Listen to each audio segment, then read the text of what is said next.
Hospital food. It's bad. It's really bad. If you've ever had to stay in a hospital, you're probably familiar with the food there. It's often considered bland, tasteless, and generally not very edible. The fact that the term hospital food is one almost universally regarded as negative is probably a problem in a place that's supposed to help people recover from illness and injury.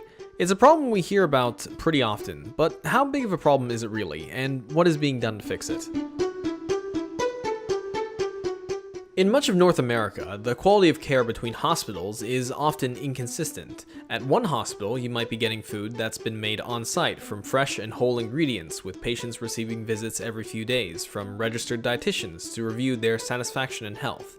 However, at the majority of hospitals, you would likely be eating outsourced, industrially produced meals alongside packaged and ultra-processed products. Heart attack patients are often visited by dietitians who might advise eating brown rice, more vegetables, and less red meat. And while patients are still in the hospital, they're brought white rice and processed meat while they're in recovery. As you can imagine, this is probably pretty confusing for the patients.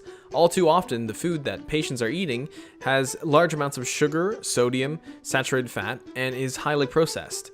This sort of diet contributes to some of the leading causes of death, and increases the risk of many diseases, including heart disease, diabetes, obesity, high blood pressure, stroke, osteoporosis, and various types of cancer, including cervical, colon, gallbladder, kidney, liver, ovarian, uterine, postmenopausal breast cancers, and leukemia.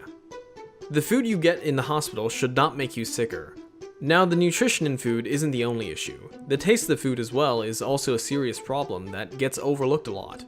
For example, in response to complaints about its menu, the Ottawa Hospital has stated that it's confident that their menu items carry the nutritional value that meets the recommended requirements. This tends to come from the common thought that as long as patients get all the nutrition they need, then the taste itself shouldn't really matter, but this is flawed.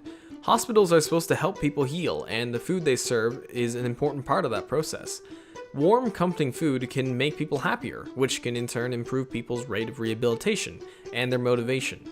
A major problem has been that patients have too often not been eating the hospital food they're given because it just tastes so bad, and accordingly they're not getting the proper nutrition and the nourishment they need for their recovery.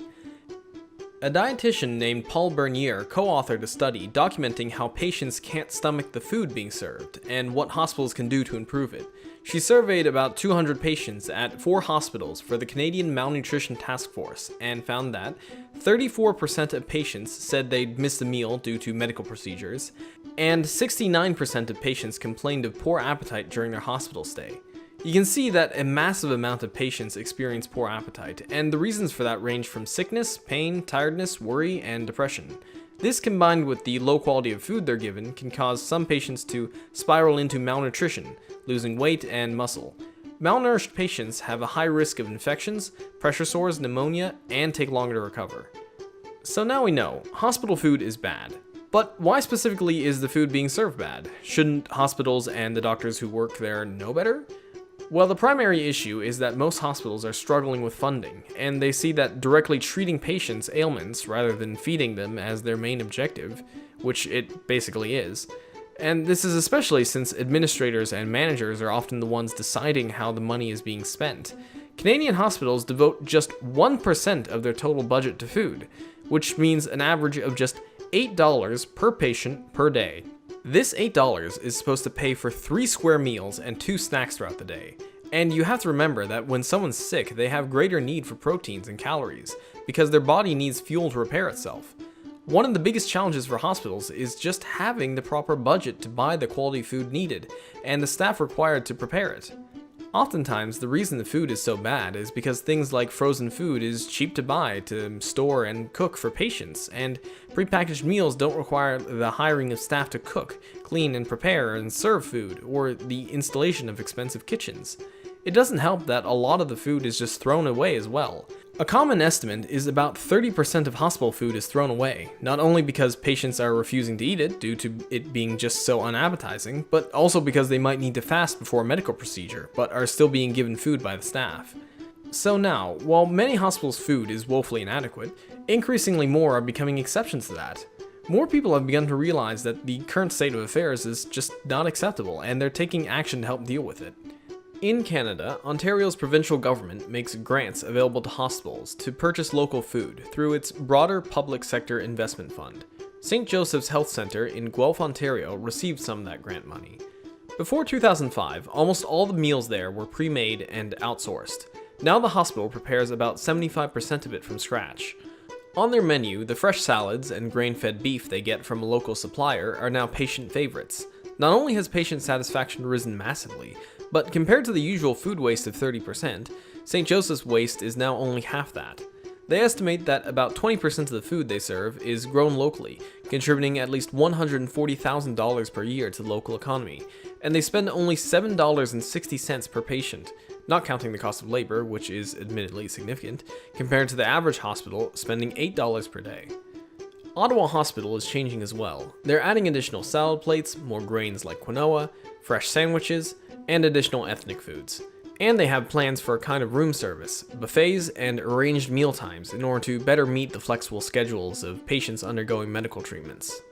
There are also movements on the supply side as well, like from a network called Farm to Cafeteria Canada, which aims to get more local food into hospitals, as well as schools and universities. There are initiatives in the United States as well, such as Plow to Plate and Healthy Food in Healthcare. In Britain, they reactivated a hospital food program that had been discontinued in 2006. Despite all of this, the majority of hospital food is still terrible, and while we're seeing additional movement in a better direction, there's still a massive amount of work to be done. In today's world, we're experiencing a massive rise of chronic diet-related diseases that are incredibly expensive to treat and are themselves threatening our healthcare system's viability. Hospitals should not be contributing to this problem with unhealthy food, but should be instead helping us move away from it. Given the tremendous impact your diet has on your health, finding ways to improve on our society's food consumption is crucial, and hospitals should be able to serve healthy meals that help promote healing and well-being, and for people not to dread the very term of hospital food.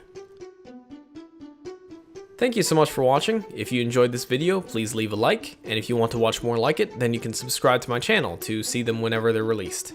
Anyways, have a nice day everybody.